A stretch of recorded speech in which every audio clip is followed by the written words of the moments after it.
Hello and नमस्कार everyone, my name is Khushboo Goyal and welcome to my channel Tech Over Study. आज की video में हम बात करने वाले हैं सीपी की यूनिट नंबर 4। आप लोगों की बहुत ज़्यादा ही रिक्वेस्ट आ रही थी, तो मैं अभी रात को बिल्कुल 11 बजे आपके लिए शूट कर रही हूँ। आई होप आपको ये वीडियो अच्छी लगेगी, आपको कंटेंट पसंद आएगा और पसंद आ भी रहा है, तो इसके लिए लाइक तो बनता है। सबसे पहले लाइक कर दो वीडियो को देखने से पहले ही। इस वीडियो में हम कवर करने वाले हैं इवैल्यूएशन एंड असेसमेंट वाला टॉपिक। इसमें हम पढ़ेंगे मेजरमेंट, इवैल्यूएशन, उसमें फॉर्मेटिव और समेटिव पढ़ेंगे। देन पढ़ेंगे सीसीई, उसके बाद टेस्ट के बारे में पढ़ेंगे, achievement test, unit test, psychological test, diagnostic test और कुछ टाइप्स के रिकॉर्ड्स पढ़ेंगे जैसे एनेक्डोटल रिकॉर्ड्स एंड ब्लूप्रिंट के बारे में पढ़ेंगे। तो ये सारी चीज़ें इस वीडियो में कवर हो जाएगी। आपका जो भी डाउट है आप मुझसे टेलीग्राम पे पूछ सकते हैं, इंस्टाग्राम पे पूछ सकते हैं। मेरी इंस्टाग्राम आईडी है टेक ओवर स्टडी और मेरा जो टेलीग्राम चैनल है आप उस पर भी मुझे ज्वाइन कर सकते हैं। उस पर सारे प्रीवियस ईयर आपको मिल जाएंगे, जो भी लेटेस्ट अपडेट होती है वो सारी आपको मिल जाएगी। तो चलो पढ़ते हैं।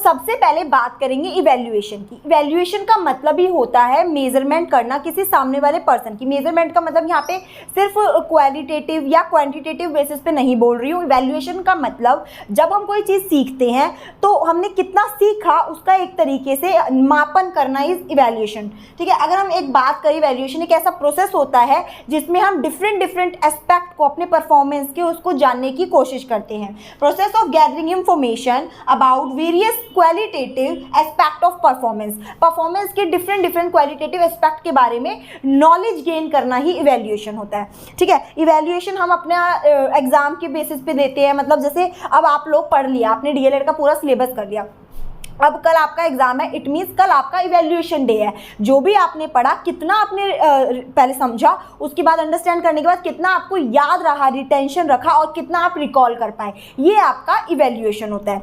ठीक है, अगर हम इवैल्यूएशन की प्रोसेस की बात करते हैं तो सबसे पहले एक टेस्ट होता है। कोई भी टेस्ट आप ले सकते हो इवैल्यूएशन के लिए। अचीवमेंट टेस्ट हो गया या आपके जो क्लास टेस्ट होते हैं, unit test, summative, formative assessment, तो उससे आपका टेस्ट हुआ। टेस्ट से क्या आपने मेजरमेंट की और मेजरमेंट के बाद आपका क्वालिटेटिव इंटरप्रिटेशन हुआ कि बच्चे ने 5th रैंक गेन की है, 6th रैंक गेन की है। ये उसका एक तरीके से इवैल्यूएशन हो गया कि उसने इस लेवल तक याद करके रखा है। ठीक है, अगर हम बात करें कि मेजरमेंट और इवैल्यूएशन में डिफरेंस क्या होता है, तो बेसिकली मेजरमेंट जो है वो पार्ट होता है इवैल्यूएशन का और इवैल्यूएशन ब्रॉडर होता है। इवैल्यूएशन के अंदर ही हम बच्चे का मेजरमेंट करते हैं। मेजरमेंट क्वांटिटेटिव होता है, न्यूमेरिक फॉर्म में होता है कि बच्चे ने 50% मार्क्स गेन करे तो 50% इज मेजरमेंट। आप 90% स्कोर करेंगे तो 90% क्या आपकी मेजरमेंट है। उसके बाद जो है इवैल्यूएशन में ये क्वांटिटेटिव के साथ साथ क्वालिटेटिव भी होता है। मतलब न्यूमेरिकल फॉर्म तो उसके अंदर हम देखते ही रखते हैं, बट क्वांटिटेटिव किस फॉर्म में हो जाता है, जैसे कि बच्चे के 90% मार्क्स है, ये तो हो गया मेजरमेंट, और बच्चे ने 7th rank, 5th rank, 3rd rank gain करी है या 1st रैंक गेन करी है, वो हो गया उसका क्वालिटेटिव एस्पेक्ट। तो इसी वे में हम जो है मेजरमेंट और इवैल्यूएशन को डिफरेंशिएट कर लेते हैं। देन हमारे कुछ प्रिंसिपल हो जाते हैं इवैल्यूएशन के। तो पहला प्रिंसिपल हो जाता है principle of specifying learning outcome. अगर कोई भी पर्सन इवैल्यूएशन के लिए रिस्पॉन्सिबल होता है तो बेसिकली हम क्या कर रहे हैं, उसके लर्निंग आउटकम को इवैल्यूएट कर रहे हैं। तो लर्निंग आउटकम को इवैल्यूएट करना। Second number, different evaluation techniques की हम यूज़ करते हैं। टेस्ट के फॉर्म में कर सकते हैं, ऑब्जर्वेशन की फॉर्म में कर सकते हैं, तो डिफरेंट इवैल्यूएशन टेक्निक्स का प्रिंसिपल। थर्ड हो जाएगा आपका knowledge of the limitation of different techniques of evaluation. हमें पता होना चाहिए कि जो भी हम टेक्निक यूज़ कर रहे हैं उसकी क्या लिमिटेशन है, तो उसकी नॉलेज होना भी एक प्रिंसिपल है।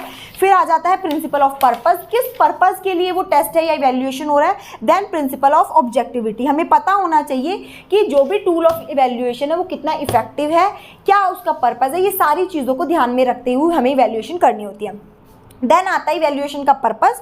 सबसे पहले इससे स्टूडेंट की लर्निंग के बारे में पता चलता है, पर्सनल परफॉर्मेंस के बारे में पता चलता है कि स्टूडेंट्स की क्या अचीवमेंट है, क्या वीकनेसेस है, हम सब कुछ रिकॉर्ड करते हैं उसमें। और बेसिकली हर बच्चे के मेंटल लेवल, उसने कितना समझा, बच्चे में क्या प्रॉब्लम आ रही है, क्या लर्निंग गैप्स है, क्या लर्निंग डिफिकल्टीज है, सारी चीज़ों के बारे में हम इवैल्यूएशन के थ्रू जानते हैं। उसके बाद हम नेक्स्ट बात करेंगे कि परफॉर्मेंस अप्रेशियल। इसमें क्या होता है, एक टर्म यूज़ की जाती है। बेसिकली हम इसमें बच्चे की परफॉर्मेंस को जानते हैं with the help of evaluation techniques. तो ये भी एक तरीके का नॉलेज मतलब इवैल्यूएशन के बारे में जानने के लिए इंपॉर्टेंट होता है। देन आ जाता है इवैल्यूएशन की क्वालिफिकेशन। 3 कैटेगरी में इवैल्यूएशन को कैटेगराइज किया है, nature basis, next is functional basis and next is interpretation basis. ठीक है, इन 3 बेसिस पे इसको एक्सप्लेन करेंगे। तो अगर हम नेचर बेसिस पे बात करें तो इवैल्यूएशन को फर्दर 2 कैटेगरी में बांटा गया है। मेजर्स ऑफ मैक्सिमम परफॉर्मेंस, बच्चे की परफॉर्मेंस को जानना अचीवमेंट टेस्ट के थ्रू या फिर एप्टीट्यूड टेस्ट के थ्रू। इसी तरह से बच्चे की टिपिकल परफॉर्मेंस को जानने के लिए हम उसके इंटरेस्ट को जानने की कोशिश करते हैं, बच्चे का किस चीज़ में इंटरेस्ट है, और उसके एटीट्यूड को जानने की कोशिश करते हैं कि बच्चे का किसी भी चीज़ के लिए क्या रिएक्शन है, क्या एटीट्यूड है। जब भी उसको कोई चीज़ दिखाई जाती है, किसी चीज़ के लिए रिस्पॉन्स मांगा जाता है, तो वो किस तरह से उस चीज़ पे बिहेव करता है, क्या उसका एटीट्यूड है। देन आ जाता है एडजस्टमेंट मेजरिंग टेक्निक्स, और उसके बाद आ जाता है पर्सनैलिटी मेजर। मतलब हम बच्चे की पर्सनैलिटी को भी मेजर कर सकते हैं। जो ये पर्सनैलिटी मेजरमेंट है ये भी पार्ट है इवैल्यूएशन का। उसके बाद अगर हम फंक्शनल बेसिस पे बात करें तो पहला पॉइंट आ जाता है प्लेसमेंट इवैल्यूएशन। किस तरह से प्लेसमेंट सारी की प्रीवियस नॉलेज से बच्चा क्या सोचता है और आगे कैसे उस चीज़ को कवर अप करेगा। तो ये चीज़ हम जो है इवैल्यूएशन में ही कवर करते हैं, इवैल्यूएशन की ही क्लासिफिकेशन में इंक्लूडेड होती है। उसके बाद डायग्नोस्टिक इवैल्यूएशन। डायग्नोस्टिक इवैल्यूएशन में अगर बच्चे ने कुछ सीखा है और वो उस चीज़ को नहीं कर पा रहा, तो कहाँ पे लर्निंग प्रॉब्लम्स आ रही है, कहाँ लर्निंग गैप आ रहा है, तो हम उसको डायग्नोस करते हैं। जब भी डायग्नोस करेंगे तो रेमेडीज़ देनी पड़ेगी, रेमेडीज़ देंगे तभी बच्चा समझ पाएगा। उसके बाद फॉर्मेटिव इवैल्यूएशन, वही जो हम मिड ऑफ द अपने ड्यूरिंग द सेशन करते हैं, जैसे कि आपके यूनिट टेस्ट वगैरह ले लेते हैं बीच में, या फिर टेस्ट हो जाते हैं छोटे मोटे, तो वो सारे आपके फॉर्मेटिव के पार्ट होते हैं। इसमें ऑब्जर्वेशन मान लो आप सब कुछ। उसके बाद एक आता है आपका समेटिव इवैल्यूएशन। समेटिव में हम पूरे साल के एंड में जो है इवैल्यूएट करते हैं सारा पूरा कंटेंट, जो भी पूरा सिलेबस है उसी को। फिर आता है हमारे नेक्स्ट टॉपिक CCE। CCE में हम बात करते हैं तो अप्रैल 2010 से ये लागू हो गया था, कॉन्टिन्यूस एंड कॉम्प्रिहेंसिव इवैल्यूएशन। ये भी एक इवैल्यूएशन की ही टेक्निक है। इसमें क्या करते हैं, हम बच्चों को पूरे साल के दौरान कॉन्टिन्यूसली क्या करते हैं, उसकी इवैल्यूएशन करते हैं, उसको देखते हैं कि ऑब्जर्व करते हैं बच्चा किस तरह से प्रोग्रेस कर रहा है, कहाँ प्रॉब्लम आ रही है। अच्छा, ये वाला जो मेथड है ये student as well as teacher के लिए बहुत ज़्यादा इंपॉर्टेंट है, क्योंकि इसमें एक साथ बर्डन नहीं आता है। बच्चे को कॉन्टिन्यूसली इवैल्यूएट कर रहे हैं तो एक साथ एकदम टेस्ट नहीं होते हैं, पीरियड वाइज रेगुलर चीज़ें चलती रहती है। ठीक है, कॉन्टिन्यूस कॉम्प्रिहेंसिव इवैल्यूएशन बहुत यूजफुल होता है टीचर्स के लिए, और इसमें टीचर्स जो है अपनी ड्यूटीज़ को अच्छे से परफॉर्म कर पाते हैं। और एक चीज़ हो रहा है कि अच्छा इफेक्टिव तो होता ही है, बट स्टिल बर्डन भी टीचर्स के ऊपर ज़्यादा आ जाता है, क्योंकि उन्हें ज़्यादा एक्टिविटीज़, ज़्यादा टेक्निक्स फॉलो करनी पड़ती है ताकि बच्चों को अच्छे से इवैल्यूएट कर सके और कॉन्टिन्यूस बेसिस पे करते रहे। कॉन्टिन्यूस बेसिस पे हम एक्टिविटीज़ के थ्रू भी कर सकते हैं, with the help of test भी कर सकते हैं, और बच्चे को इन्वॉल्वमेंट के साथ रखना है, हमेशा ही ये चीज़ चलती रहेगी। उसके बाद आपका एक और टॉपिक आता है remedial teaching. Remedial teaching basically जब दी जाती है जब कोई भी प्रॉब्लमेटिक सिचुएशन आ जाती है, बच्चा जो है, बच्चे को कोई प्रॉब्लम आती है, उस प्रॉब्लम को फिल करने के लिए जो हम प्रोवाइड करते हैं हेल्प, दैट इज रेमेडी। ठीक है ना, measuring the students performance, students की परफॉर्मेंस को मेजर करते हैं, उसके बाद जो गैप होता है उसको फिल करने की जो टेक्निक होती है वो रेमेडी होती है।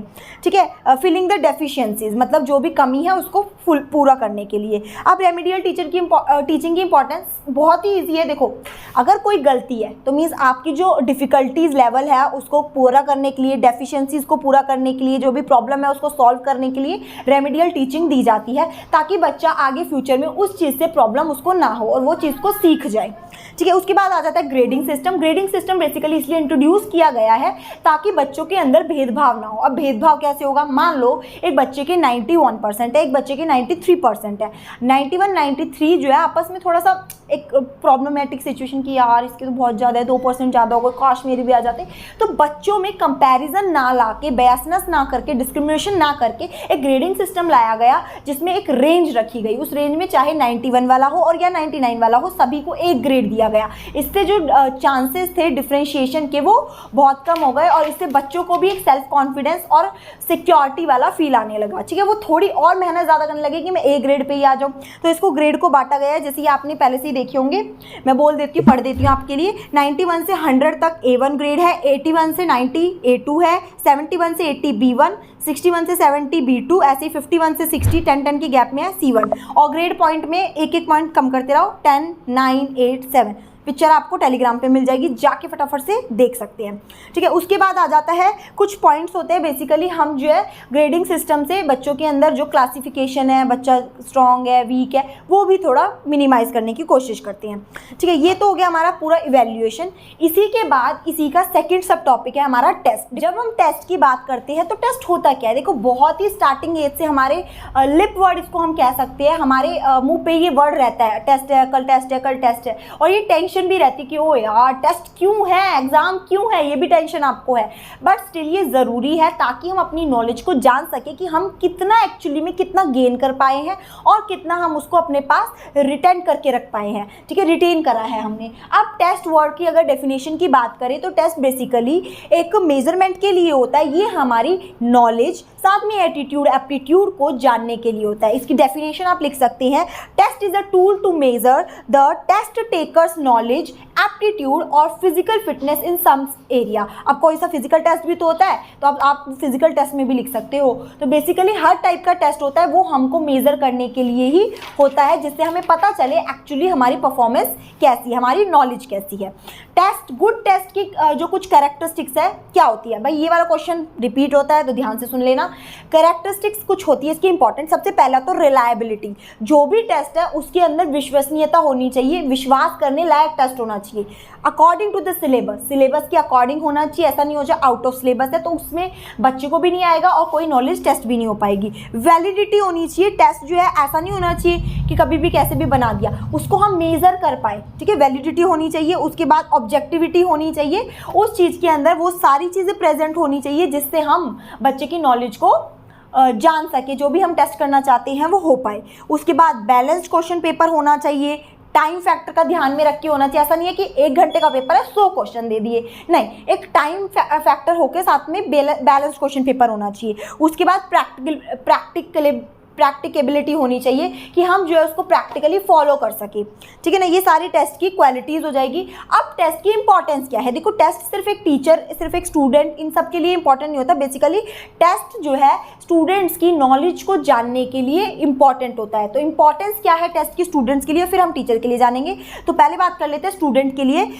बच्चों की डेप्थ नॉलेज को रिवील करता है। नेक्स्ट, उनके स्ट्रॉन्ग और वीक पॉइंट को रिवील करता है। बच्चों की एकेडमिक स्ट्रीम की चॉइस को बताता है। उसके बाद हार्डवर्क, उनके बेसिकली वो आगे कैसे कर पाएंगे उसके लिए इंसेंटिव की तरह वर्क करता है। और बच्चों को अवार्ड और रिकॉग्निशन भी प्रोवाइड करता है। ये 5 पॉइंट से लेके टेस्ट एक स्टूडेंट के लिए इंपॉर्टेंट होता है। अब टीचर के लिए टेस्ट क्यों इंपॉर्टेंट है? देखो, टीचर क्या कर पाएगी, इससे बच्चों को एसेस कर पाएगी, अपनी क्वालिटी टीचिंग दे पाएगी, अपने आप को समझ पाएगी कि हाँ भाई मैंने जो पढ़ाया है इज इट वैलिड, जो मैंने पढ़ाया है वो समझ आ रहा है। ये सारी चीज़ें टीचर को बताती है। टीचर का कॉन्फिडेंस डेवलप हो जाता है। उसके बाद टीचर की प्रोफेशनल ग्रोथ में हेल्प करता है, पब्लिक इमेज बनाता है, और साथ में टीचर को रिस्पॉन्सिबिलिटी और अकाउंटेबिलिटी वाली जो उसके अंदर फीलिंग आती है वो भी पूरी करता है। क्योंकि टेस्ट जिस तरह से होगा तो टीचर की रिस्पॉन्सिबिलिटी है ना, ये बच्चे को उस लेवल पे ट्रेंड करे, और अगर वो ट्रेन नहीं कर पा रही है, अगर बच्चा फेल हो जा रहा है तो वो टीचर की अकाउंटेबिलिटी कि भाई बच्चा फेल क्यों हुआ है, आपने नहीं पढ़ाया था। तो ये सारी चीज़ों को कवर किया जाता है।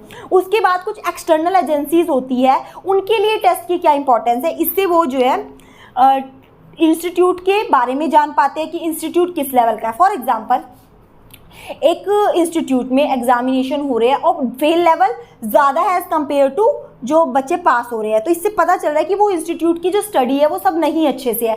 तो एक्सटर्नल एजेंसीज को अबाउट द इंस्टीट्यूशन नॉलेज मिलती है इसके थ्रू। ठीक है, एलिजिबिलिटी के बारे में पता चलता है, और अवार्ड के लिए, अवार्ड वगैरह देने के लिए, रिकॉग्निशन प्रोवाइड करने के लिए भी बहुत इंपॉर्टेंट है। अब कुछ डिफरेंट टाइप्स के टेस्ट होते हैं, जैसे कि हमारा पीरियोडिक बेसिस पे आप टेस्ट मान लो जो पीरियड वाइज होते हैं, जैसे डेली टेस्ट होता है, क्लास टेस्ट हो गया, या वीकली पे होता है, या मंथली हो जाता है, या 1 टर्म 2 टर्म पे होता है, या एनुअल एग्जाम होते हैं। तो ये बेसिकली पीरियड के बेसिस पे हो जाएगा। लेंथ ऑफ आंसर के बेसिस पे टेस्ट होता है, short answer, objective type, long answer. उसके बाद कुछ मोड होते हैं, ओरल टेस्ट या रिटन टेस्ट। ठीक है ये। और उसके बाद कुछ पर्पस होता है, किस पर्पस के लिए, इंटेलिजेंस को चेक करने के लिए, अचीवमेंट को चेक करने के लिए, एटीट्यूड को, बिहेवियर को, तो अलग अलग चीज़ों के लिए अलग अलग टेस्ट बनाए जाते हैं। अगर हम पहला टेस्ट बात करें टाइप्स ऑफ टेस्ट में ही साइकोलॉजिकल टेस्ट की हम बात करते हैं, तो बेसिकली ये बच्चे के बिहेवियर, एटीट्यूड, पर्सनल जो भी उसका एटीट्यूड है उसको जानने में हेल्प करता है। तो अगर आपके क्वेश्चन में आ जाए कि शॉर्ट नोट लिखो साइकोलॉजिकल टेस्ट पे, तो आप बता पाएंगे this test is basically for the knowledge of, for getting the knowledge about the student of its performance, उसकी परफॉर्मेंस के लिए, उसकी बेसिकली बिहेवियर के लिए, उसके पर्सनल एटीट्यूड को जानने के लिए। उसके बाद आ जाता है इंटेलिजेंस टेस्ट, इसी में इंटेलिजेंस टेस्ट इसी का पार्ट है, इसमें हम बच्चे की मेंटल प्रोग्रेस के बारे में जानते हैं। अब इंटेलिजेंस टेस्ट की कैटेगरी, अलग अलग टाइप के इंटेलिजेंस टेस्ट होते हैं। पहला हो जाएगा Wechsler adult intelligence scale, then Wechsler's intelligence scale for children, then Stanford Binet intelligence scale. तो ये वाले टेस्ट जो है इंटेलिजेंस की टेस्ट में आ जाएंगे। उसके बाद साइकोलॉजिकल टेस्ट में नंबर 2 पे आ जाता है हमारा personality test. Personality test basically बच्चे की पर्सनैलिटी को टेस्ट करने के लिए होता है कि बच्चे की पर्सनैलिटी कैसे है, इंट्रोवर्ट बच्चा है या एक्सट्रोवर्ट बच्चा है, बच्चे में डर है या फिर बच्चा कैसा खुले स्वभाव का, सारी चीज़ें बच्चे की पर्सनैलिटी के बारे में आ जाती है। उसकी परसेप्शंस, उसके रिएक्शंस, उसके थॉट्स, उसके एटीट्यूड, सबको मेजर किया जाता है with the help of personality test. ठीक है, उसके बाद आ जाता है हमारा एटीट्यूड टेस्ट, बच्चे के एटीट्यूड को जानने के लिए एटीट्यूड टेस्ट होता है। देन आ जाता है एप्टीट्यूड टेस्ट, बच्चा जो है किसी चीज़ को गेन करने में या कुछ भी समझने में कितना उसको क्या टाइम लगता है, क्या मतलब क्या उसका एप्टीट्यूड है, कितनी जल्दी से वो चीज़ों को ग्रैब कर लेता है, समझ लेता है। ठीक है, इसमें हम लिख सकते हैं natural ability possessed by someone to do something, मतलब बच्चे के अंदर क्या नेचुरल एबिलिटीज़ है, कैपेबिलिटीज़ है जिससे वो किसी चीज़ को जल्दी से पोजेस कर पाता है। उसके बाद आता है अचीवमेंट टेस्ट, ये बच्चे की अचीवमेंट को, परफॉर्मेंस को नापने के लिए होता है कि बच्चे ने गिवन पीरियड ऑफ टाइम में कितनी चीज़ों को समझा जाना। ठीक है, achievement test basically first second third हम रैंक निकाल देते हैं कि बच्चे ने ये सब अचीव किया इस साल में, वो उसने गुड चीज़ें, गुड हैबिट्स उसमें आई, ये इंटेलिजेंस लेवल उसमें आया, ये सब चीज़ें। उसके बाद आता है डायग्नोस्टिक टेस्ट, बहुत इंपॉर्टेंट है। डायग्नोस्टिक टेस्ट पे शॉर्ट नोट आ सकता है आपका।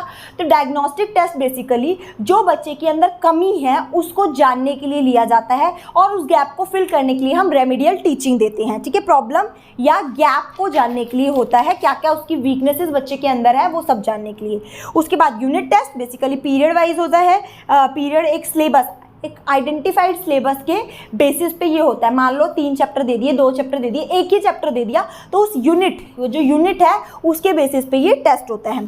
ठीक है, अब टेस्ट की बेसिकली अगर हम बात करें इंटेलिजेंस टेस्ट की क्या क्या इंपॉर्टेंस है, घर में इन्वायरमेंट के बारे में, balance diet, media, visit, healthy habits, मतलब बेसिकली बच्चे की ये सारी चीज़ों को चेक करने के लिए, हेल्दी हैबिट्स से रिलेटेड चीज़ों को चेक करने के लिए, उसकी मीडिया की यूसेज के, ये सब चीज़ें इफेक्ट करती है और इससे पता चलता है कि बच्चे का इंटेलिजेंस लेवल क्या है। ठीक है, उसके बाद एटीट्यूड टेस्ट के लिए हो जाता है और एप्टीट्यूड टेस्ट, ये सारा आपको टेलीग्राम पे मिल जाएगा क्योंकि अभी ये जो है आप पढ़ के समझ जाओगे, इतना इंपॉर्टेंट नहीं है कि इसमें कुछ समझाने वाला पॉइंट आए। ठीक है, उसके बाद हम लास्ट में बात कर लेते हैं पेपर सेटिंग, क्वेश्चन पेपर को सेट कैसे करते हैं, बनाते कैसे हैं, ब्लूप्रिंट क्या होता है। ठीक है, पहले ब्लूप्रिंट की बात करती हूँ। ब्लूप्रिंट बेसिकली एक प्रिंट एग्जाम का होता है, प्री डिटरमाइंड पैटर्न होता है जिसमें हम पेपर को पूरी तरह से सेट कर लेते हैं, इतने मार्क्स के क्वेश्चन है, इतने क्वेश्चन है, ये सारी चीज़ें। ठीक है ना, इसमें आ जाता है आपका ब्लूप्रिंट एक प्लान होता है, set up balanced question paper, it contains following details. इसमें क्या क्या डिटेल्स होती है, सबसे पहले टॉपिक, कौन से टॉपिक को टेस्ट करें। फॉर एग्जाम्पल आप जो है न्यूट्रिशन वाले चैप्टर का टेस्ट ले रहे हैं तो न्यूट्रिशन आपने टॉपिक डाला, उसके बाद हर टॉपिक, जो भी टॉपिक आप उसमें देने वाले हो या साइंस सब्जेक्ट का टेस्ट ले रहे हो तो आपने न्यूट्रिशन, एग्रीकल्चर, प्लांट्स, एनिमल्स, जो भी आपने टॉपिक उसमें डाले हैं उसको कितनी कितनी वेटेज देंगे, कितने क्वेश्चन है, नंबर ऑफ क्वेश्चन डालेंगे, कितने मार्क का एक क्वेश्चन है वो डालेंगे, टोटल मार्क्स, टोटल टाइम बताएंगे, शॉर्ट आंसर कितने, ऑब्जेक्टिव टाइप कितने, फिल इन द ब्लैंक्स कितने, ये सारी चीज़ की डिटेल्स जो है हम ब्लूप्रिंट में डालते हैं। देखो ये ब्लूप्रिंट है, इस तरह से बनता है, पिक्चर आपको टेलीग्राम पे सब कुछ मिल जाएगा, वहाँ से आप देख सकते हैं। ठीक है, उसके उसके बाद ब्लूप्रिंट की प्रिपरेशन कैसे होती है। सबसे पहले हमें क्या कोर्स कंटेंट को, बच्चे के कौन से कोर्स कंटेंट का टेस्ट लेना है उसी का हम ब्लूप्रिंट बनाएंगे, ठीक है। उसके बाद मार्क्स असाइन करेंगे डिफरेंट डोमेन्स को। मान लो एप्लीकेशन बेस्ड क्वेश्चन है, नॉलेज बेस्ड है, अंडरस्टैंडिंग बेस्ड है या एक्सप्लेनेशन बेस्ड है, ये सारी चीज़ों पे।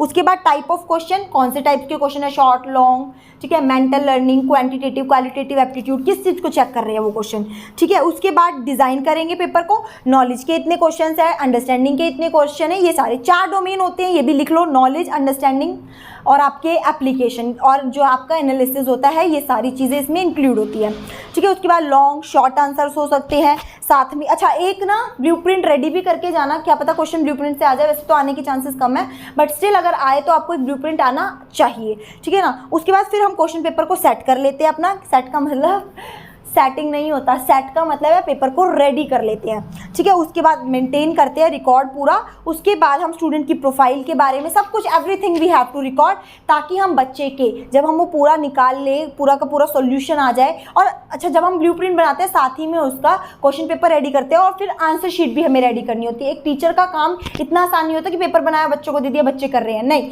देने के बाद भी टीचर का काम है कि वो इस लेवल पे बनाए, बच्चों के मेंटल लेवल के अकॉर्डिंग होनी चाहिए, ठीक है ना। उसके बाद स्टूडेंट की प्रोफाइल के बारे में क्वेश्चन आपका आ जाएगा कि भाई स्टूडेंट जो है, बेसिकली स्टूडेंट का रिकॉर्ड करना बहुत ज़रूरी है।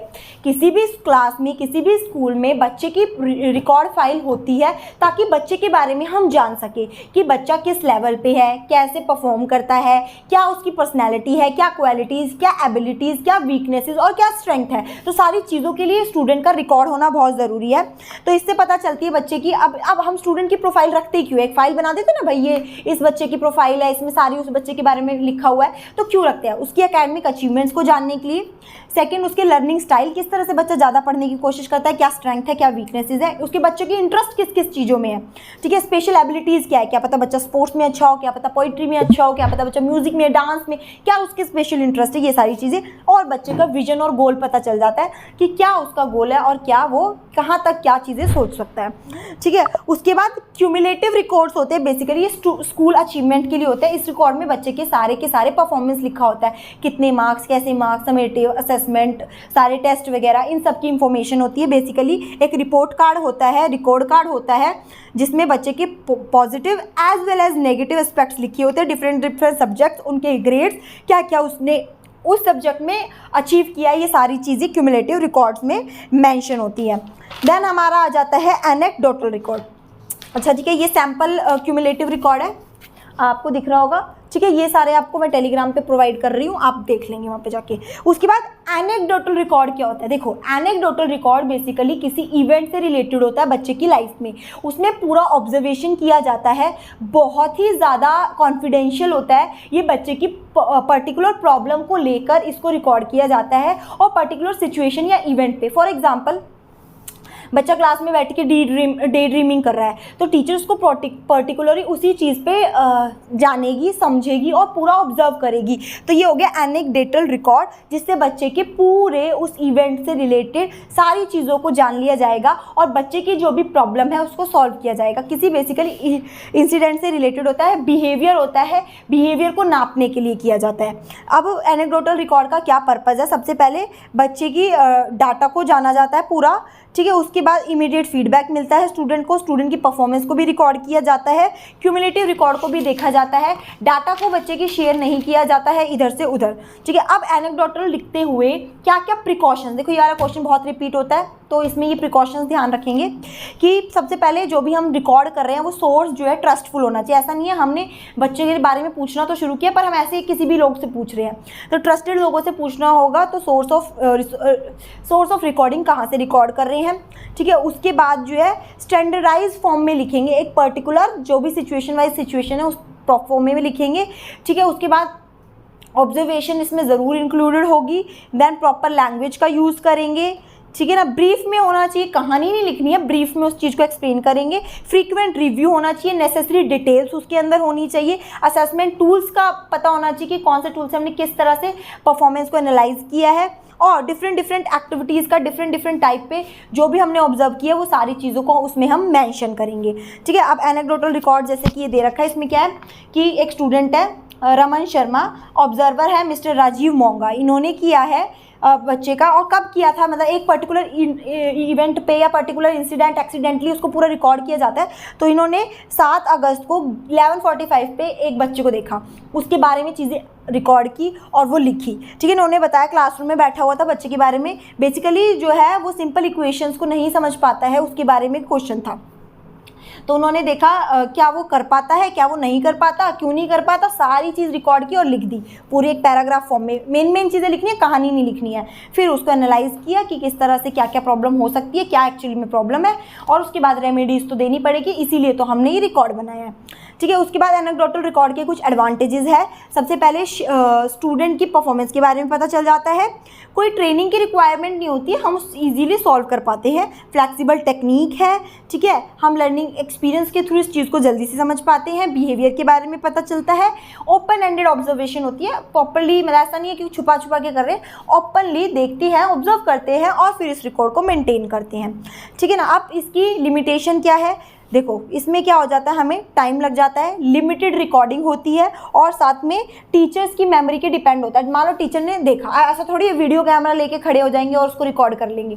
तो बेसिकली क्या कर रहे होंगे, उस बच्चे के ऑब्जर्वेशन कर रहे होंगे, तो ऑब्जर्वेशन में टीचर कितना याद रख पाता है उस पर डिपेंड है। तो लिमिटेशन हो गई एक तरीके से, अगर टीचर भूल जाता है उस इंसिडेंट में मेन पॉइंट कोई, तो एनेक्डोटल रिकॉर्ड में वो मिसिंग हो जाएगा पॉइंट, जिसकी वजह से हम बच्चे की वो प्रॉब्लम को सॉल्व कर सकते हैं।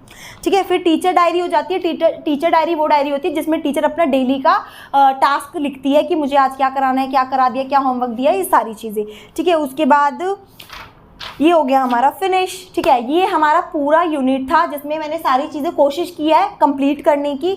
आई नो ये बहुत ज़्यादा एक्सप्लेन कंटेंट नहीं था, बहुत शॉर्ट में मैंने बनाया है क्योंकि बहुत ही लेट हो चुका है। अब आपका भी एग्ज़ाम है, मॉर्निंग में आप शायद ये वीडियो देख रहे होंगे, तो अब ये वीडियो देखने के बाद अपने आप को रिलैक्स करना है और फटाफट से अच्छे से 2 गिलास पानी पीने और अपना एग्ज़ाम देने जाना है। ऑल द बेस्ट आपके एग्ज़ाम के लिए। वीडियो अच्छी लगी है तो लाइक करेंगे, चैनल पर नए है तो सब्सक्राइब करेंगे और अपने दोस्तों में भी शेयर कर देंगे। अभी भी टाइम होगा तुम्हारा पेपर में, तो प्लीज़ शेयर ज़रूर करते रहिए, लाइक भी करते रहिए। इससे मुझे मोटिवेशन मिलती है कि मैं आपके लिए रात को 12 बजे भी उठ के ये वीडियो बना सकती हूँ।